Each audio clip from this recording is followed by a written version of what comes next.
நான் வந்து நான் வந்து கொஞ்ச நாள் துணி கடையில் ஒர்க் பண்ணேன். அப்போ வந்து டெய்லி வந்து அவசரமாக வந்து பெரியாரில் இறங்கி அந்த துணி கடைக்கு போகணும். போகிற வழியில் வந்து மீனாட்சி அம்மன் கோயில். அந்த மீனாட்சி அம்மன் கோயில் தாண்டி தான் போகணும்.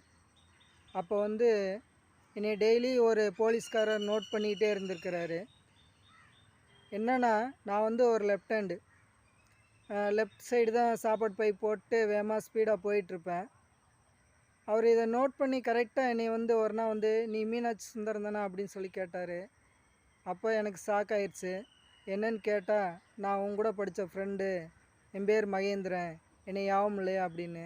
எப்படி என்னை கண்டுபிடிச்சிங்க அப்படின்னா, இந்த ஷோல்டர் பை லெஃப்ட் ஹேண்டில் தொங்க விட்ட வச்சு தான். அந்த ஞாபகம் வந்து எனக்கு மறக்கவே முடியாது. ஏன்னா அப்புறம் அவர் கூட்டிகிட்டு போய் எனக்கு ஜூஸ் வாங்கி கொடுத்து, நாங்கள் 2 பேரும் கொஞ்ச நேரம் பேசிட்டு, நம்ம கூட படித்தவங்கள ஒரு 4, 5 பேர் வந்து போலீஸாக இருக்கிறாங்க. அதில் ஒரு பொண்ணு முத்துச்செல்வி, அந்த பொண்ணு வந்து போலீஸாக இருக்கு அப்படின்னு சொல்லும்போது எனக்கு ரொம்ப ரொம்ப இன்ட்ரெஸ்டிங்காக இருந்துச்சு. ஒரு அருமையான பதிவை தான் இப்போ உங்கள்கிட்ட சொல்கிறேன் நண்பர்களே. இந்த பதிவு பிடிச்சிருந்தா லைக் பண்ணுங்கள், கமெண்ட் பண்ணுங்கள் நண்பர்களே.